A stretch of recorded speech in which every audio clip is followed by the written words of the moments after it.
여기서 꼭 강조드리고 싶은 것은 본인의 주관적인 느낌이 굉장히 중요하다는 거예요. 사람들이 나를 다 이상하게 볼 거다라고 생각을 하고 있었는데 남들도 나를 그렇게 아무렇지도 않게 보고 있는 거.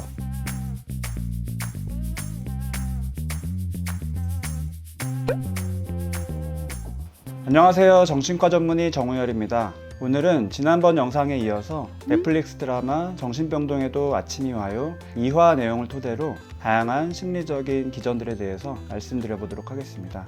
2화에는 또 다른 환자가 주인공으로 등장을 하는데요. 직장 생활을 하다가 상사에게 스트레스를 많이 받고 소위 가스라이팅을 많이 당하고 불면증으로 시작해서 사회불안 증상까지 보이고 심각한 우울증 증상을 보여 입원을 하게 된 케이스입니다. 지난번에도 말씀드린 것처럼 1화에서는 조증 증상을 경험하는 환자의 시각에서 굉장히 복잡한 심리적인 어려움을 시각화해서 잘 표현했었는데요.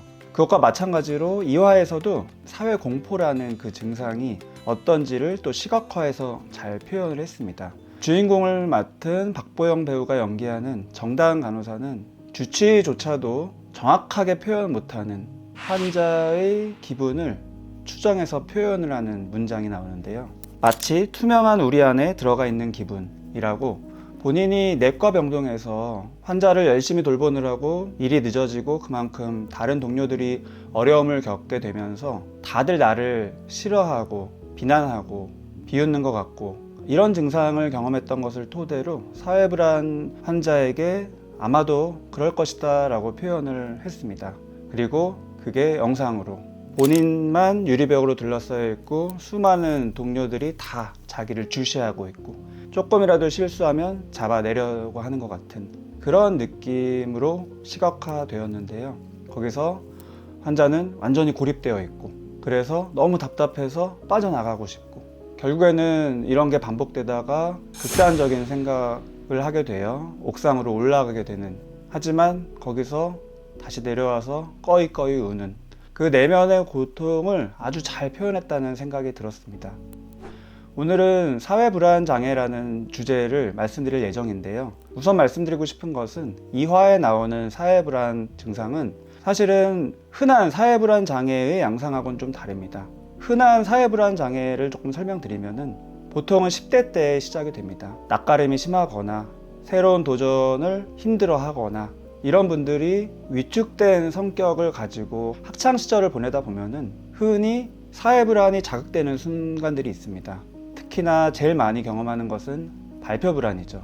선생님이 한 명씩 돌아가면서 발표를 시키고 앞에 나와서 문제를 풀게 하거나 랜덤으로 호명을 해서 일어나서 발표를 하게 하거나 다들 나를 집중하고 있는 분위기에서 내가 목소리가 떨리거나 소위 삑사리가 나거나 발음을 잘못하거나 했었을 때 다들 이제 웃는 분위기, 그것은 어떻게 보면 나를 비웃거나 비난하는 분위기가 아닐 수 있음에도 불구하고 내가 너무 긴장되고 다들 나를 주목하고 있는 분위기에서 굉장히 조롱받는 기분이고 모욕감이 들고 수치스럽고 이 느낌을 평생 동안 가지고 가게 되는, 그래서 꼭 주의를 드리고 싶은 것은 학창시절의 학생들도 그렇고 특히 선생님들은 이런 분위기를 아이들이 경험하는 게 결코 한순간의 재미나 약간의 창피함 정도가 아니라는 점, 경우에 따라서는 이 기억을 평생 가져갈 수 있다는 점을 꼭 염두에 두셨으면 좋겠습니다. 그리고 그런 경험을 한 분들도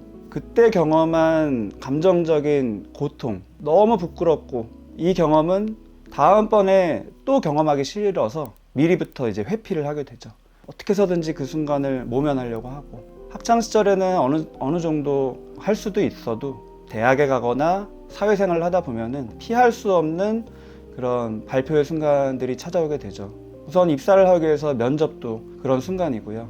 프리젠테이션을 할 일도 있고요. 그럴 때마다 다른 사람들의 이목이 집중되는 분위기, 평가받는 분위기에 대한 공포심이 점점점 커지다가 결국에는 내가 피할 수 없는 상황이 되면은 여지없이 그 공포가 미리 드러나고, 그래서 사회불안장애 환자분들은 10대 때부터 시작이 되지만 본격적으로 사회생활의 어려움, 직장생활의 어려움, 그 고통이 시작되는 20대부터 많이 진단이 됩니다. 여기서 꼭 강조드리고 싶은 것은 본인의 주관적인 느낌이 굉장히 중요하다는 거예요. 저도 레지던트 때 깜짝 놀랐던 일이 있는데요. 다른 대학병원의 사회불안장애 집단 치료를 정기적으로 하는 곳에 정기적으로 참석을 했었습니다. 거기서 느낀 점이 이렇게 내면으로는 힘들고 다른 사람 앞에 나서기 힘들고 그래서 사회생활이나 직장생활에서 많이 위축되어 있는 분들이 그룹으로 8명에서 10명 정도 모여 있는데 그 분위기가 어떨까요? 아무렇지도 않아요. 너무너무 평범합니다. 그리고 돌아가면서 자기가 어떻게 여기에 오게 되고 이런 거를 소개하는 순간에도 다들 무난합니다. 굉장히 주관적인 고통이 크다는 거예요. 그래서 거기서 서로 발표를 하면서 그것 자체가 이미 치료적이 됩니다. 왜냐하면 나 빼고 다들 잘하는 것 같아요. 이런 얘기를 다들 똑같이 하거든요. 결국에는 내가 나를 바라보는 모습이 위축되어 있고 목소리가 떨리고 얼굴이 빨갛다. 사람들이 나를 다 이상하게 볼 거다라고 생각을 하고 있었는데 돌아가면서 발표를 하고 또 피드백을 들어보니까 남들도 나를 그렇게 아무렇지도 않게 보고 있는 거. 이게 치료의 굉장히 중요한 시작점이 됩니다. 실제로는 많은 사회불안장애 환자분들이 굉장히 주관적인 나의 경험으로 시작된 주관적인 주변 상황에 대한 인식이 점점 확장되면서 나의 부끄러움이 부각될 것 같고 티가 날 것 같고 이런 공포를 미리 느낍니다. 그래서 흔히 뚫려있는 공간에서 누구든지 나를 주목할 수 있는 상황에서 다들 나를 주목하고 있을 것 같고 그 주목이라는 게 좋게 볼 수도 있고 중립도 있을 수 있는데 부정적인 방향으로 이상한 사람이다, 뭔가 어색한 사람이다 이런 식으로 볼 것 같은 느낌을 많이 받기 때문에 외출이 점점 어려워지고 그래서 점점 회피가 강화되는 식으로 집에만 있게 되는 식으로 악순환이 됩니다. 이 드라마에서 사회불안 환자의 일반적인 경향이라기보다는 예전에 어땠는지는 잘 안 나오지만 직장생활 잘 하다가 상사의 구박이 반복되면서 가스라이팅 되면서 불면증이 시작되면서 점점점 사회불안 증상, 그 다음에 우울증 증상으로 확장되게 묘사가 되는데요. 흔한 사회불안 장애 증상이라기보다는 직장에서 스트레스를 크게 받고 거기서부터 불안 증상이 심화되고 그 불안은 사회불안 양상으로 나타날 수도 있고 공황 증상으로 나타날 수도 있고요. 범불안 증상으로 나타날 수도 있고 그게 계속되다가 우울증 증상으로 이어지는 경우들이 많이 있는데 이런 설명을 들어보시면은 아 진짜 사회불안 장애는 너무너무 난치병이고 힘든가 보다라고 생각을 하실 수 있는데요. 결코 그렇지 않고요. 굉장히 다양한 치료법, 특히나 최근에는 VR이 발달하면서 미디어를 활용한 간접 경험을 순차적으로 정도와 빈도를 증가시켜 나가는 방법의 치료법도 있고요. 인지행동 치료도 당연히 있고 근본적인 내면의 갈등을 다루는 치료법도 있고요. 당연히 약물 치료도 굉장히 도움이 되고요. 단계를 높여가면서 부딪히는 게 굉장히 중요한 치료인데 그 과정에서는 약물이 도움되는 경우가 굉장히 많다. 이렇게 이해를 하시면 될 것 같습니다. 제가 조금 우려되는 것은 요즘에 이제 웹드라마 같은 것들이 많이 있잖아요, 유튜브에. 거기서도 이런 사회불안 증상을 많이 표현하고 있는데 이게 오히려 비웃음거리, 약간의 밈으로 묘사하는 게 조금은 우려가 됩니다. 사회 초년생인 경우에는 특히나 사회불안이 굉장히 흔할 수 있고 당연히 떨릴 수 있고 평소에 말하던 대로 못하고 어색한 그런 말투를 보일 수도 있고 적절하지 않은 단어를 쓸 수도 있죠. 하지만 초반에 그런 미숙함을 비난하고 업신여기고 무시하는 분위기, 특히나 사회불안장애 환자분들이 더욱더 고립되고 회피할 수밖에 없는 구조다라는 얘기를 꼭 드리고 싶습니다. 그냥 하면 다 익숙해지는 건데 그거를 못 기다리고 나를 비난하는 이유 역시 있습니다. 특히 우리나라에 많이 있죠. 사회불안장애의 교과서에도 나오는 표현인데 특히 일본, 한국과 같은 문화적인 특성이 많이 대인공포에 작용을 하고요. 조금은 독특하게 이 드라마에도 표현되는 것처럼 단순한 사회불안이 아니라 망상까지, 관계 망상까지도 이어지는 경우들이 꽤 흔합니다.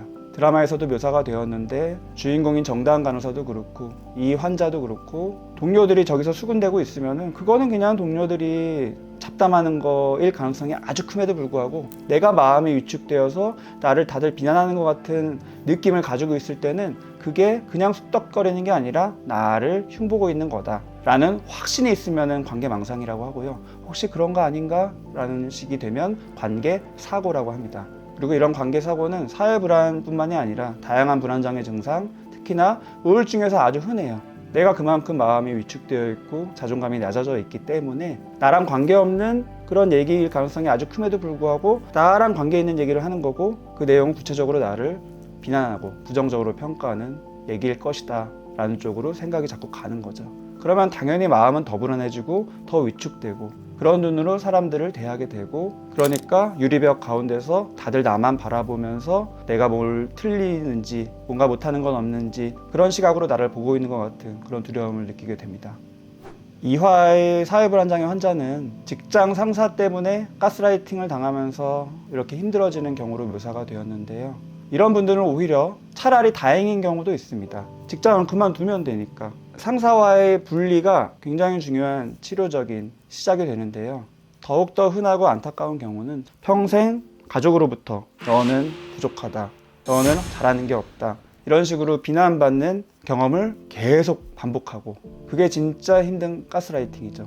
그렇게 부모, 형제로부터 한 명이 지목돼서 가족 안에서 소위 다굴을 당하는 분위기가 되는 경우에는 고립이 평생 되는 게 가장 안타까운 일입니다.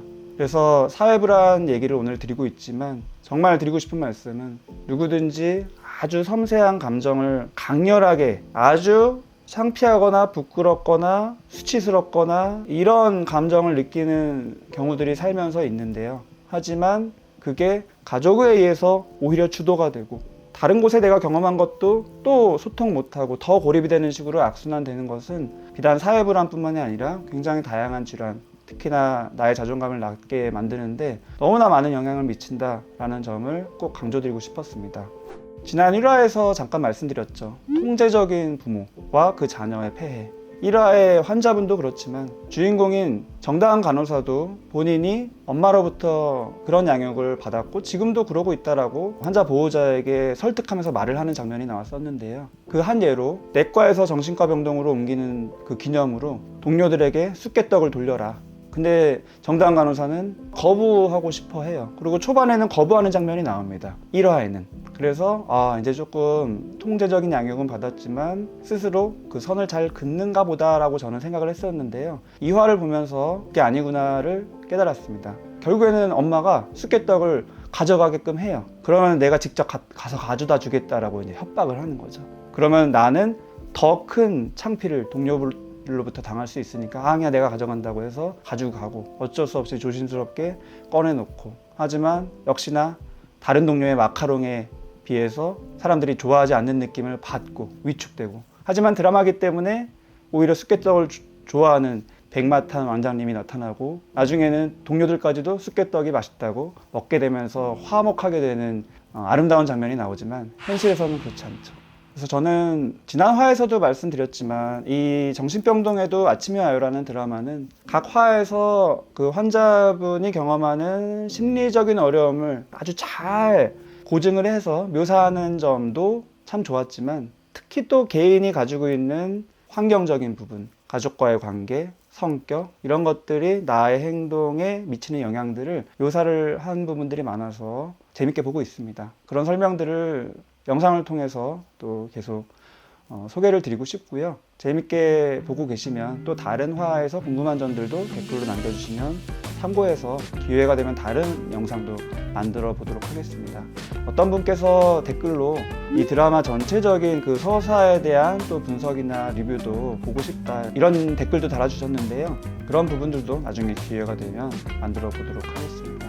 그럼 지금까지 시청해 주셔서 감사드리고요. 저는 다음에 더 좋은 영상으로 찾아뵙도록 하겠습니다. 시청해 주셔서 감사합니다.